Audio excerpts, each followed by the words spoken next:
Bonsoir à tous, j'espère que vous allez bien. Écoutez, je suis ravie de vous retrouver en ce dimanche soir. Enfin, je ne sais pas à quel moment vous visionnerez cette vidéo. Voilà, j'ai décidé de répondre à un tag qui a été lancé par Sabrina Passion des Oracles et qui a été suivi bien sûr par Miss Florence. Voilà.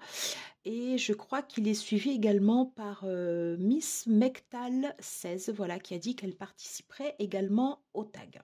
Alors, le principe du tag lancé par Sabrina, c'est d'associer 5 jeux avec soit une série télé, un film et ou un livre, il me semble. Je crois qu'il y a aussi les livres, voilà, qui ont vraiment été importants pour nous et en quoi, en fait, justement, dans ce deck, on va retrouver l'esprit du film ou de la série et ou du livre. Voilà, j'espère que je dis pas trop de conneries.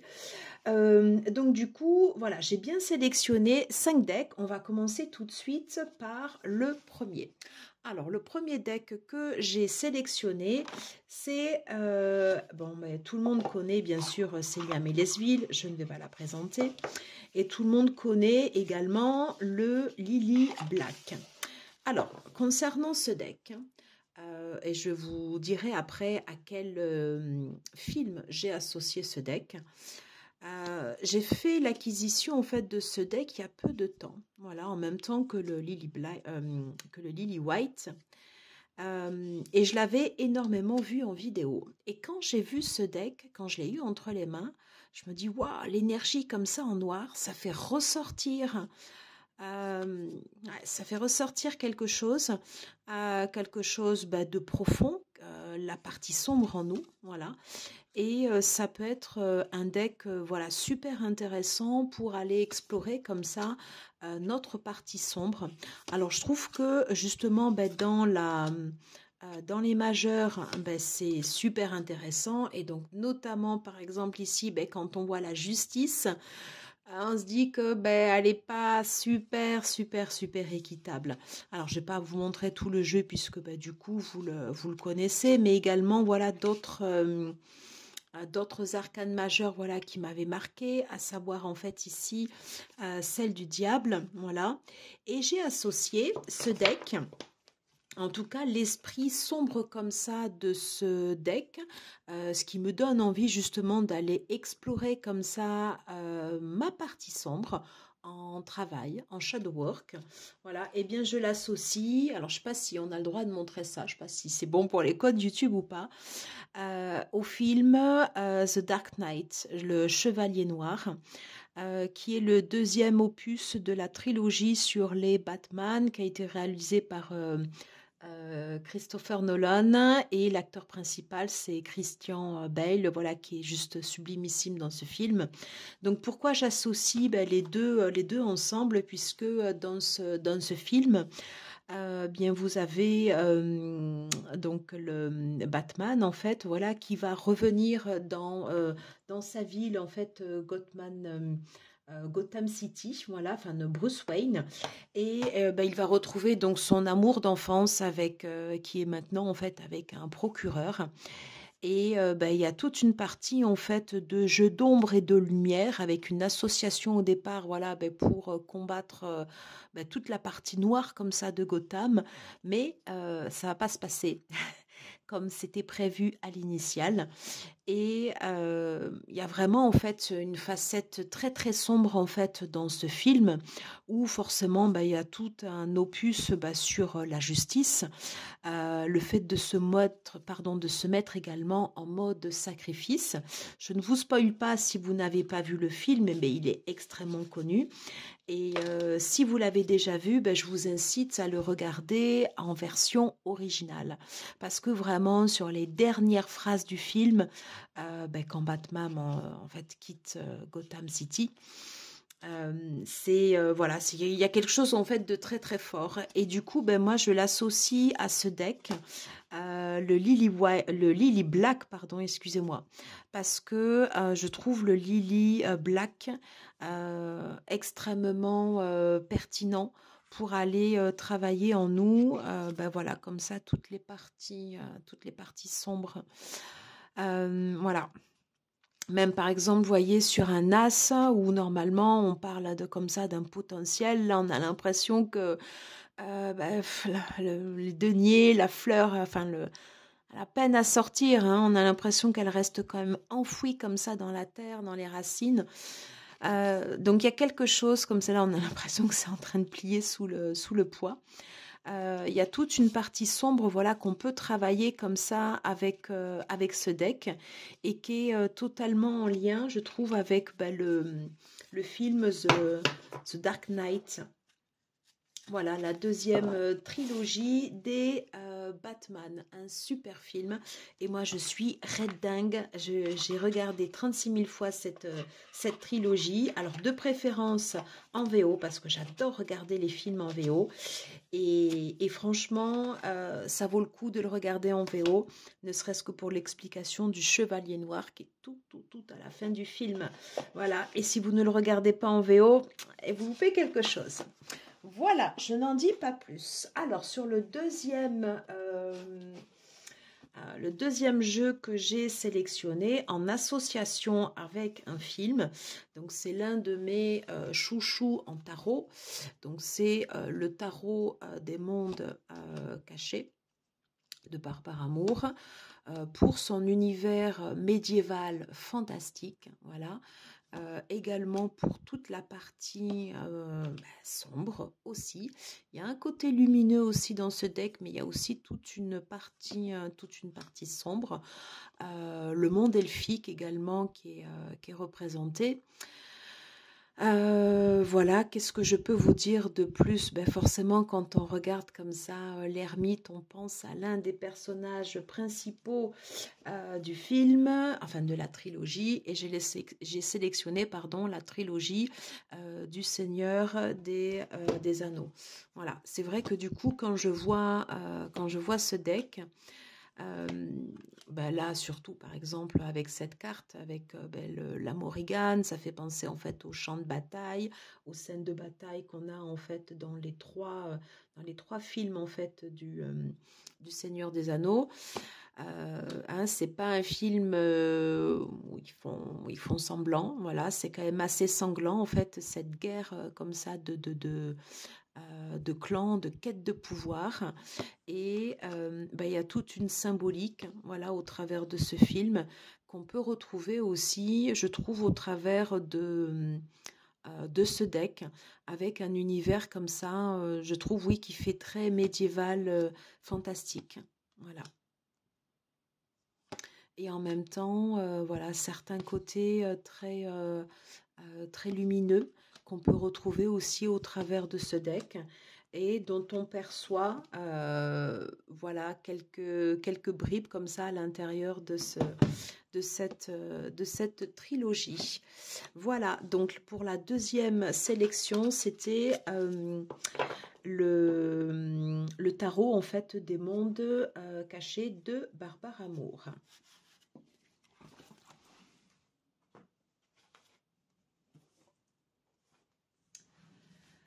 Dans le même esprit, pour le troisième deck que j'ai sélectionné, alors là, c'est un deck qui est en lien avec une série. Donc voici, et puis en plus je suis ravie de ressortir cet oracle parce que je l'adore et forcément je ne l'utilise pas souvent. Donc qui est sur des dragons, donc vous allez tout de suite reconnaître quelle série en fait, quelle série cela a trait. Voilà, mais c'est l'occasion aussi également de pouvoir remontrer ce deck qui est magnifique. Voilà, Star Dragon Oracle. J'avais craqué sur le graphisme quand il était sorti et j'avais couru pour aller l'acheter. Voilà, et bien évidemment, ce deck sur les dragons, il est associé à toute la série comme ça en fait des Game of Thrones et plus précisément donc par rapport à la suite, enfin pas la suite mais l'opus en fait sur House of Dragon, que j'ai regardé très récemment parce que un peu comme tous, voilà, j'ai attrapé la grippe. Alors il faut savoir que je ne regarde quasiment plus la télé ou très très peu.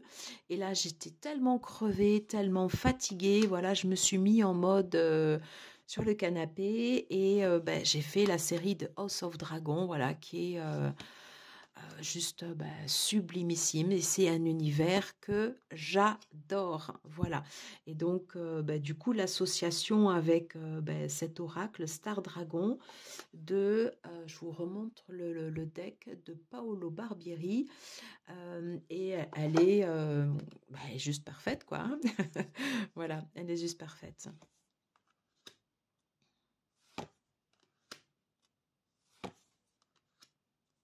Et j'aime beaucoup, beaucoup, beaucoup, beaucoup ce deck. Voilà. Je trouve qu'ils ont super bien réussi le graphisme. Les messages sont toujours très intéressants. Voilà. Et on a voilà, toute une partie comme ça, voilà, euh, qui ressort en fait avec ce deck, voilà, sur un univers comme ça, féerique. Enfin, vous voyez, là, ici, enfin, il y a énormément de choses en fait à voir euh, à voir sur les cartes. Là, on voit en fait un dragon qui sort comme ça, on a l'impression que ça fait comme un bateau. On a cette divinité, en fait, ce Dieu qui est derrière, en fait, tout au-dessus de la ville. Voilà, c'est vraiment, ouais, je trouve que c'est presque, ouais, c'est un peu l'univers en fait, voilà, de House of Dragon. Et moi, je suis red dingue de cette série, comme tout le monde. Je l'ai dévoré. J'ai dévoré en fait les Game of Thrones, dont je suis absolument dingue. Voilà. Alors il y a d'autres séries que j'aime, mais celle-là, voilà, c'est addictif. Voilà, donc l'occasion voilà, de pouvoir ressortir ce deck qui est juste magnifique. Et on termine sur cette image. Regardez comme elle est belle. Voilà. Un lien, une connexion comme ça entre ce petit bébé dragon et puis cette jeune femme. Voilà. Voilà, donc là c'était pour la troisième sélection. Paolo Barbieri, Star Dragon Oracle. Alors, je le mets de côté. Alors, on passe maintenant à un film que j'ai dévoré, que j'ai regardé je ne sais pas combien de fois, voilà, et que j'associe à ce deck, l'oracle, le chant de l'âme, qui a été écrit par Géraldine Garance et illustré par Marion Blanc. Donc Géraldine Garance ne fait pas que des decks sur les flammes jumelles, non, elle ne fait pas que ça. Voilà, j'adore les couleurs et tout, le graphisme. Elle fait aussi d'autres types de decks. Et notamment, voilà, sur ce deck, en fait, ici, le chant de l'âme, c'est un deck que je trouve solaire, qui est magnifique. Il a un graphisme qui est très simple, mais en même temps, voilà, on le regarde et c'est un deck, en fait, qui nous fait du bien. Et le chant de l'âme. Alors, à quel film je l'associe? J'ai associé ce deck au film de La La Land avec Ryan Gosling et Emma Stone. Je suis red dingue de ce film que j'ai vu maintes et maintes fois, toujours bien sûr en version originale sous-titrée. J'ai écouté maintes et maintes fois la bande originale dans la voiture avant d'aller au travail pour me booster. Et l'histoire de ce film, La La La Land, si vous ne l'avez pas vu, c'est l'histoire en fait de deux personnes qui sont un peu paumées, qui se rencontrent dans l'univers d'Hollywood ou l'univers des paillettes, voilà, où chacun essaye un peu de trouver sa place. Donc il y a le personnage de Ryan Gosling qui est un jazzman qui rêve de monter son club et Emma Stone en fait qui rêve de percer au cinéma. Et donc il va y avoir toute une histoire d'amour entre les deux. Et donc, c'est un réveil, un réveil, voilà, du chant de l'âme. C'est le fait, voilà, de croire en soi, coûte que coûte, la mise en lumière, voilà. Il y a toute une partie, en fait, sur le fait de vouloir être visible, qu'est-ce que le succès, comment on le ressent.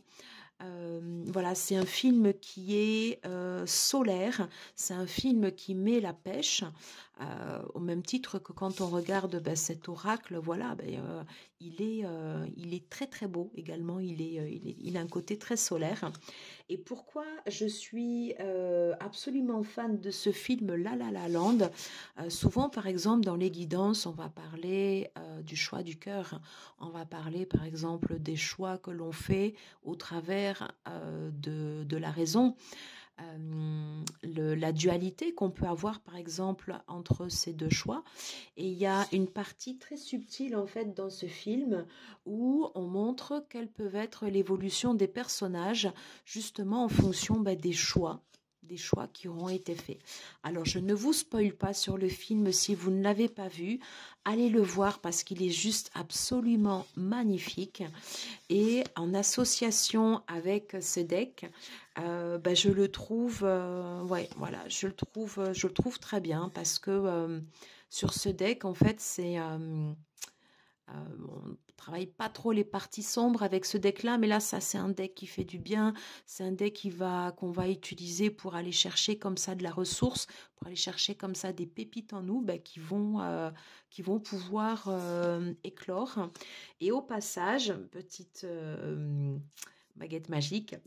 Au passage, voilà, je trouve très bien que Géraldine Garance sorte aussi un peu bah, des decks traditionnels type relation flamme jumelle et qu'elle ait fait voilà ce deck le chant de l'âme avec les très très belles illustrations de Marion Blanc. Voilà, donc on termine sur cette carte, la baguette magique. Voilà. Donc un magnifique deck solaire pour un film également solaire et pas si happy end que ça. Voilà, je vous laisserai découvrir le film si toutefois vous ne l'avez pas encore vu. La La La Land. Ben, j'en arrive à la dernière sélection. Voilà, à la dernière sélection en fait de ce tag. Alors, je ne vais pas être très très originale, voilà, puisque bah, il avait déjà été repris bah, par Miss Florence. J'ai choisi un autre deck pour illustrer un film et un livre.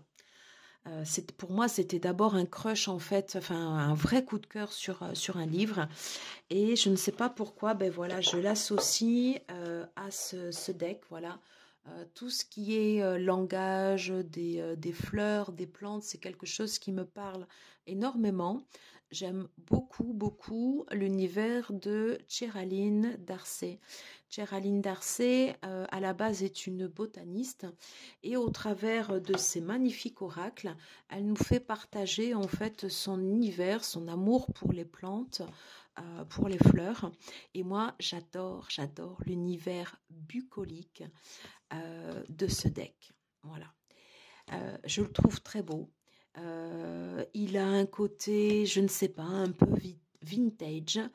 Il a un côté également ben, très fleur bleue. Enfin, je sais pas, voilà, je trouve l'univers comme ça bucolique.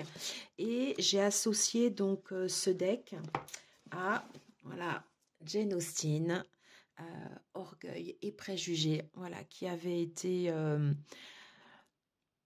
choisi également par Miss Florence et qui avait choisi donc l'oracle Sweet Lady qui va divinement bien.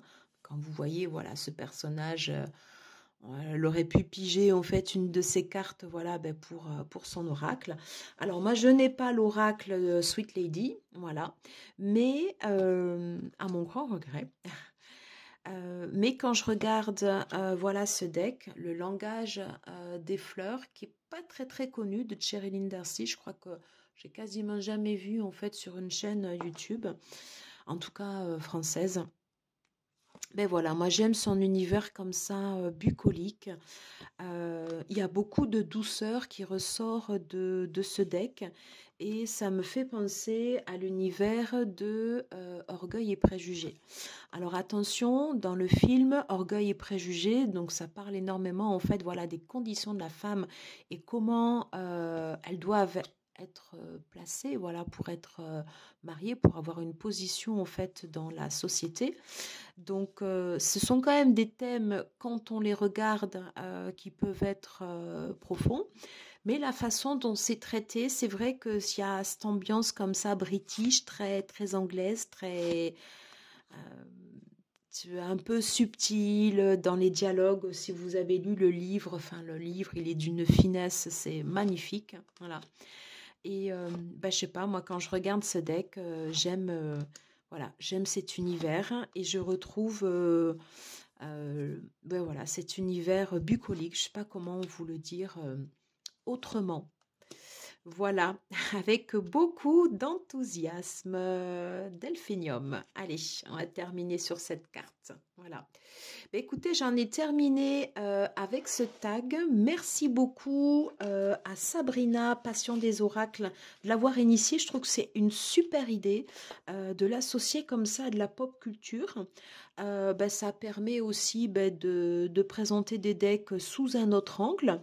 Bah, de parler aussi un petit peu de nous, voilà, bah, des goûts qu'on aime. Il y en a plein d'autres que j'aime. Donc voilà, bah, merci beaucoup pour ce tag. J'ai trouvé ça super intéressant et bien évidemment, bah, voilà, j'irai voir les autres vidéos bah, de celles qui participeront à ce tag. Voilà, j'en ai terminé. Je vous souhaite de passer une excellente fin de week-end ou une belle journée. Je ne sais pas à quel moment ben, vous regarderez cette vidéo. Mais voilà, mais écoutez, je vous embrasse et je vous dis à très vite. Ciao, ciao.